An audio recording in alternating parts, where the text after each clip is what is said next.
కుటుంబం, నేను ఈరోజు ఉదయం ఒక ట్వీట్ పెట్టా. ఆ ట్వీట్లో సౌజన్య మరణ వాంగ్మూలాన్ని యాజ్ ఇట్ ఈస్గా ఆమె దాన్ని ట్రాన్స్లేటెడ్ కాదు, తెలుగునే టైప్ చేసి ఆమె సంతకం పెట్టినటువంటి పేపర్ నా దగ్గర ఉంది.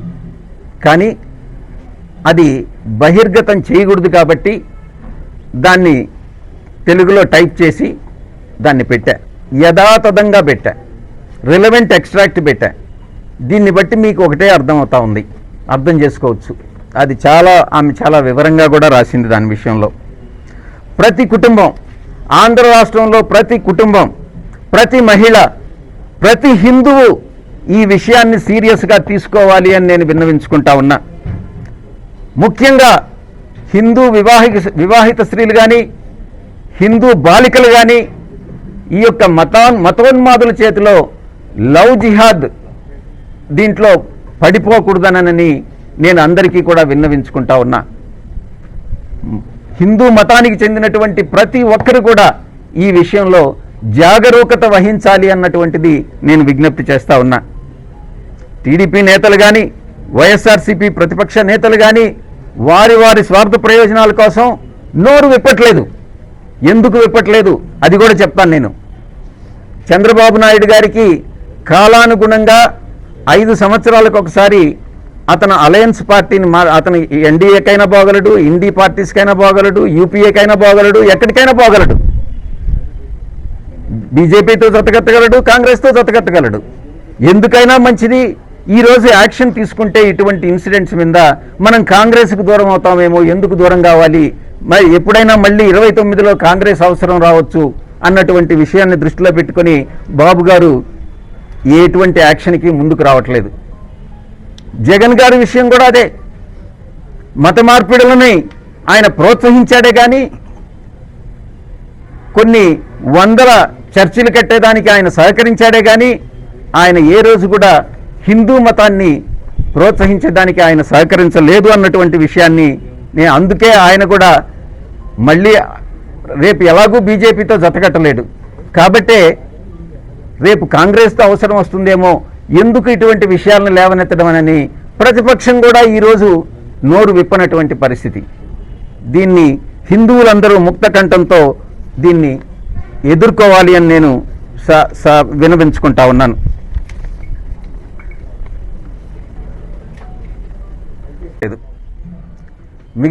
మిగతా మతాల పట్ల కూడా గౌరవంగానే ఉండాలి. అలాగని హిందూ మతాన్ని కించపరిచే విధంగా, హిందువులని బలవంతంగా కన్వర్ట్ చేసేటటువంటి ఏ విధమైనటువంటి చర్యలనైనా, లేకుంటే హిందూ సాంప్రదాయాల్ని భంగం కలిగించేటటువంటి ఏ చర్యలనైనా నేను అడ్డుకుంటాను.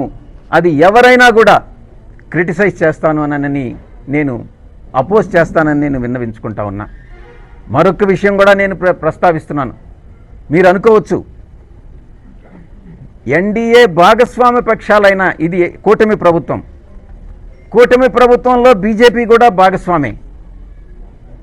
కేంద్రంలో ఉన్నటువంటి బీజేపీ సంఘ పరివార్ కానీ, ఆర్ఎస్ఎస్ కానీ, లేకుంటే మిగతా బీజేపీ కానీ గట్టి చర్యలు తీసుకుంటా ఉంటే ఇటువంటి ఇన్సిడెంట్స్ పునరావృతం కాకుండా బీజేపీ కేంద్ర నాయకత్వం, సంఘ పరివార్ కేంద్ర నాయకత్వం అహర్నిశాలు పనిచేస్తూ ఉంటే రాష్ట్ర బీజేపీ యూనిట్ నిద్రపోతా ఉంది. ఎందుకు నిద్రపోతా ఉంది?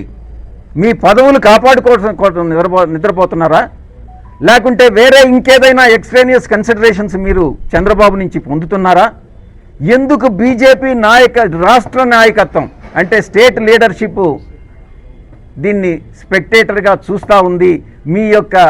దీనిలో మీ ఇంట్రెస్ట్ ఏంటి అన్నటువంటి విషయాన్ని నేను బీజేపీ స్టేట్ లీడర్షిప్ని క్వశ్చన్ చేస్తూ ఉన్నాను. ఇక రాష్ట్రంలో చివరిగా నేను ఒక్కటే చెప్పదలుచుకున్నా, ఎవరికి ఏ అన్యాయం జరిగినా కూడా, ఎక్కడ ఏ అన్యాయం, ఇటువంటి అన్యాయాలు ఎక్కడ ఏం జరిగినా కూడా విజయసాయిరెడ్డి అనేటటువంటి వ్యక్తి ముందుంటాడు, ఈ అన్యాయాలని ఖండిస్తాడు, వీటి మీద ఉద్యమిస్తాము అన్నటువంటి విషయాన్ని ఈ సందర్భంగా నేను తెలియజేసుకుంటా ఉన్నా. మీరు ఒక ప్రశ్న అడగొచ్చు, గతంలో 2014 నుంచి 2024 వరకు మీరేం చేశారు అని నన్ను అడగొచ్చు. నేను కాదు ముఖ్యమంత్రి, నేను అధికారంలో లేను. అధికారం అంటూ వస్తే ఇటువంటి సాదిక్ లాంటి వాళ్ళకి యూపీలో ఏ ట్రీట్మెంట్ ఉంటుందో మా ప్రభుత్వంలో కూడా అదే ట్రీట్మెంట్ ఉంటుంది అన్నటువంటి విషయాన్ని నొక్కి నొక్కి ఒక్కాణిస్తూ ఉన్నాను. ఎటువంటి పరిస్థితుల్లో రౌడీజం కానీ, రేపులు కానీ, లేకుంటే ఇంకొక సంఘ వ్యతిరేక కార్యక్రమాలు ఏది కూడా సహించేది లేదు. నేను మళ్ళీ లాస్ట్గా చివరిగా చంద్రబాబు నాయుడు గారిని ఒకటే అడుగుతా ఉన్నా, మీకు 162 సీట్లున్నాయి 175 సీట్లకి, రెండింత మెజారిటీ ఉంది, 2/3 మెజారిటీ ఉంది. మిగతా అన్ని రాష్ట్రాల్లో మాదిరిగా మీరు యాంటీ రిలీజియస్ కన్వర్షన్ బిల్ అని అనేటటువంటిది ఎందుకు తీసుకురావడం లేదు చంద్రబాబు గారు అని నేను క్వశ్చన్ చేస్తా ఉన్నా. మీకు చిత్తశుద్ధి ఉంటే, మీ కూటమి భాగస్వాములకి చిత్తశుద్ధి ఉంటే, ఇలా సాదిక్ లాంటి వాళ్ళు గ్రూపులు రాష్ట్రంలో ఎన్నున్నాయో తెలియదు. సాదిక్కే ఒక చిన్న ముఠాకి 10 మందికి నాయకుడైతే ఎన్ని ముఠాలు ఈ రాష్ట్రంలో పనిచేస్తున్నాయో తెలియనటువంటి పరిస్థితుల్లో మీరు యాంటీ కన్వర్షన్ బిల్లుని మీరు ఎందుకు చట్టం చేయట్లేదు? మీకు సపోర్ట్ ఉంది, మీకు ఎవరి సపోర్ట్ అవసరం లేదు. వైఎస్ఆర్ కాంగ్రెస్ పార్టీకి నామినల్గా ఒక 11 ఉన్నాయి, మీరు ఈజీగా ఈరోజు చట్టం చేయొచ్చు. ఎందుకు చేయట్లేదు? మీ ఇంట్రెస్ట్ ఒకటే, మీ ఇంట్రెస్ట్ మైనారిటీ ఓట్లు ఎక్కడ పోతాయో, మళ్ళీ 29లో నాకు తిరిగి అధికారం రావాలి, రాష్ట్రం ఎలా పోయినా పర్వాలేదు, రాష్ట్ర అభివృద్ధి జరగకుండా పర్వాలేదు, రాష్ట్ర ప్రజలు నాశనమైనా పర్వాలేదు, నేను మాత్రం అధికారంలో ఉండాలి అనుకునేటటువంటి వ్యక్తి చంద్రబాబు నాయుడు గారు. ఆయనకు తీసిపోని విధంగా ఈవెన్ జగన్మోహన్ రెడ్డి గారు కూడా ఈరోజు పనిచేస్తూ ఉన్నారు. వాళ్ళతో కుమ్మక్కైనటువంటిది ఈ యొక్క రాష్ట్ర బీజేపీ నాయకత్వం. కేంద్ర బీజేపీ నాయకత్వం చాలా చిత్తశుద్ధితో పనిచేస్తూ ఉంది. కాబట్టి ఈ విషయంలో నేను అటు డీజీపీ గారితో కానీ, ఇటు ఈ జిల్లాలో ఉండేటటువంటి పోలీసు యంత్రాంగంతో కానీ నేను నా ఎఫర్ట్స్, నేను చేయగలిగినటువంటి ప్రతి ప్రయత్నము చేస్తాను. ఈ కుటుంబాన్ని ప్రొటెక్ట్ చేసేదానికి నేను ప్రయత్నిస్తాను.